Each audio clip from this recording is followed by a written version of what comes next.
जिन्होंने बंटाधार किया, हाँ, उन्हीं को बॉस बनाइएगा।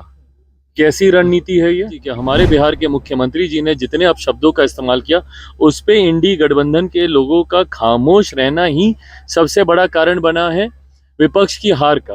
अब ऐसे में इन्हीं को जाकर एकदम आगे बैठा दें तो भैया जो बचा कुचा है वो भी सब समाप्त। भाई जनसंवाद तो हम लोग अलग अलग जिला में वैसे भी लोक जनशक्ति पार्टी निरंतरता में करती आ रही है, और आज की तारीख में हमको कहने में गुरेज नहीं है, सबसे ज्यादा जनसंवाद के कार्यक्रम अगर किसी पार्टी के द्वारा बिहार में आयोजित हो रहे हैं तो लोक जनशक्ति पार्टी रामविलास ही है।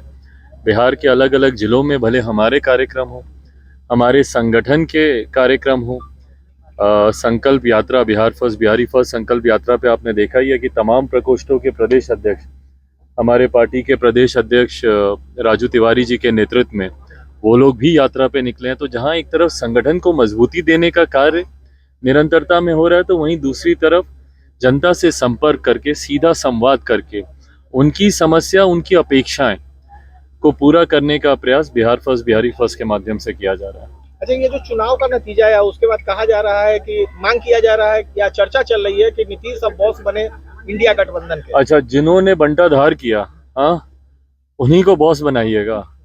कैसी रणनीति है ये? अगर आज की तारीख में अगर इन 3 राज्यों में अगर तथाकथित इंडी अलायंस का या विपक्षी दलों के गठबंधन का सबसे ज्यादा नुकसान हुआ तो किस कारण से हुआ? मुख्यमंत्री नीतीश कुमार जी के बयानों से ही हुआ ना। और इनके बयानों पर जो बाकी दलों ने खामोशी रखी, क्या इन्होंने महिलाओं का अपमान नहीं किया? बिहार की विधानसभा में खड़े होकर जिस तरीके से अश्लील शब्दों का इस्तेमाल किया गया, उस पे जिस तरीके से तमाम गठबंधन दल के नेता खामोश रहते हैं, वो नुकसान का कारण बना। नुकसान का कारण बना अनुसूचित जाति से आने वाले वरिष्ठ नेताओं का अपमान करना, जिसमें खुद मेरे नेता, मेरे पिता आदरणीय रामविलास पासवान जी शामिल हैं। पूर्व मुख्यमंत्री जीतन राम मांझी जी जो कि खुद दलित समाज से आते हैं, उनका अपमान, उनके लिए जिस तरीके से के अपशब्दों का इस्तेमाल बिहार की विधानसभा में ही किया, जिसका प्रमुखता से जिक्र भारत के प्रधानमंत्री आदरणीय नरेंद्र मोदी जी ने हर सभा में किया, उस पे जिस तरीके से तमाम इंडिया अलायंस के नेता उसमें खामोश रह गए, जिस तरीके से सनातन धर्म को समाप्त करने की बात की जाती है, उस पे जिस तरीके से तमाम इस अलायंस के नेता खामोश रह गए, ये तमाम कारण जिम्मेदार बने हैं। तो जिसमें सबसे बड़ी जिम्मेदारी आप जा रहे हैं हर राज्य में, कांग्रेस के बड़े नेता बात कर रहे हैं जातीय जनगणना कराएंगे, जातीय जनगणना कराएंगे। उदाहरण क्या? बिहार की तर्ज पे। क्या बिहार में हम लोग जानते नहीं है किस तरीके से जातीय जनगणना हुई? बंद कमरे में टेबल पे बैठ के रिपोर्ट तैयार कर दी गई, किस तरीके से धांधली हुई है, कितनी जातियों को इसमें छोड़ा गया है, कमतर करके दिखाने का प्रयास किया गया है, ये हर कोई जानता है। इनके मुद्दे ही गलत थे और इनके ज्वलंत विषयों पर खामोश रह जाना, और खास तौर पर मुख्यमंत्री जी के, हमारे बिहार के मुख्यमंत्री जी ने जितने अपशब्दों का इस्तेमाल किया, उस पे इंडी गठबंधन के लोगों का खामोश रहना ही सबसे बड़ा कारण बना है विपक्ष की हार का। अब ऐसे में इन्हीं को जाकर एकदम आगे बैठा दें तो भैया जो बचा कुचा है वो भी सब समाप्त हो जाएगा। तो इस लोकसभा विधानसभा में हमने देखा कि अंतिम समय में जातीय जनगणना का एक मुद्दा आया था। आपको लगता है कि 2024 में ये मुद्दा कितना महत्व रखेगा? भाई, महत्व तब रखेगा जब आप सही उदाहरण से सामने आएंगे। अगर आप बिहार का उदाहरण दिखा के अगर आप जातीय जनगणना की बात करेंगे तो लोग भली भांति जानते हैं कि जिस तरीके से यहाँ पे धांधली हुई, अगर इसी तरीके से करनी है तो रिपोर्ट आप आज ही साझा कर दीजिए ना, आप रख दीजिए जनता के सामने। फिर उसमें फिर जनगणना का दिखावा करने की जरूरत क्या है? कितनों के यहाँ जनगणना हुई है हम लोग भी जानते हैं यहाँ पे। तो ऐसे में हमको नहीं लगता, देखिए आज की तारीख में विकास बिहार, अगर आप देखेंगे मध्य प्रदेश में जिस तरीके से महिलाओं से जुड़ी हुई योजनाओं का लाभ भाजपा की सरकार को वहाँ पे मिला है, जिस तरीके से लाडली योजना है या महिलाओं से जुड़ी हुई और योजना, जब तक आप सही योजना लेकर नहीं आएंगे और उन योजना को धरातल पर नहीं उतारेंगे, योजना बिहार की शराबबंदी की तरह नहीं होनी चाहिए ना कि कहने के लिए हो गई और धरातल पर खुलेआम जहरीली शराब बिक रही है। तो हाजीपुर के लिए क्या होगा? हाजीपुर का पत्ता नहीं खोल रहे हैं आप। भाई कितनी बार खोले? हाँ, आप लड़ेंगे, माँ लड़ेगी। अब जब तक नामांकन नहीं कर देंगे तब तक आप लोग मानिएगा नहीं। डीएमपी सांसद को लेकर गौमूत्र का विवाद हो रहा है, गलत है,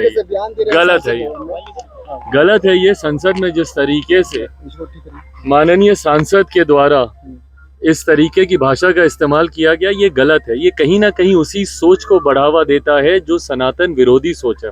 खैर, इसके पूर्व में भी उनके कई वरिष्ठ नेता सनातन धर्म को समाप्त करने की बात पहले भी कर चुके हैं। ऐसी बातों को निरंतरता में उठाकर समाज में असंतोष उत्पन्न करना, समाज में बंटवारे की भावना को बढ़ाना। प्रधानमंत्री जी ने चुनावी 3 राज्यों में चुनाव की जीत के बाद अपने संबोधन में खुलकर और स्पष्ट तौर से ये बात कही है कि ऐसे लोगों से सावधान रहने की जरूरत है जो समाज में बंटवारे की राजनीति, समाज को बांटने की सोच के साथ जो लोग राजनीति करते हैं। ये उसी का एक उदाहरण है। बहरहाल आज सदन में उन्होंने माफी भी मांगी है, इस पे खेद उन्होंने व्यक्त किया है। मैं उम्मीद करता हूं कि भविष्य में कम से कम लोगों की भावनाओं के साथ खिलवाड़ करने वाले इस तरीके के बयान सामने नहीं है। सर हाजीपुर से चुनाव लड़ेंगे क्या चिराग जी? भाई अभी तो हम बोले पैनोरमा ग्रुप, जो सोचता है वो करता है। ये लो मुंह मीठा करो, आज मैंने अपना जॉब छोड़ दिया, अब हम पूर्णिया वापस जाएंगे। जॉब छोड़ दिया है? मतलब ये घर कैसे चलेगा? हम करेंगे क्या? और माँ बाबूजी क्या बोलेंगे? इसलिए मैं एक और मिठाई का डब्बा लाया। अपने बिजनेस के लिए लोन अप्रूव हो गया। अरे लोन अप्रूव हो गया वो तो ठीक है, लेकिन पूर्णिया में हम रहेंगे कहाँ? अपना घर भी तो नहीं है वहाँ। इसलिए तो एक और मिठाई का डब्बा अलग से लाया हूं। हमने पूर्णिया में घर ले लिया है, पूर्णिया के ई होम्स पैनोरमा में। पूर्णिया में पैनोरमा ग्रुप लेकर आए हैं ई होम्स पैनोरमा। बड़ा घर, आलीशान जिंदगी और अत्याधुनिक सुविधाओं के संग। अरे अरे, अब क्यों मुंह मीठा करवा रही हो? क्योंकि हम घर वापसी जो कर रहे हैं। घर वापसी की खुशी पूर्णिया में ई होम्स पैनोरमा के संग। E homes panorama, luxurious lifestyle redefined.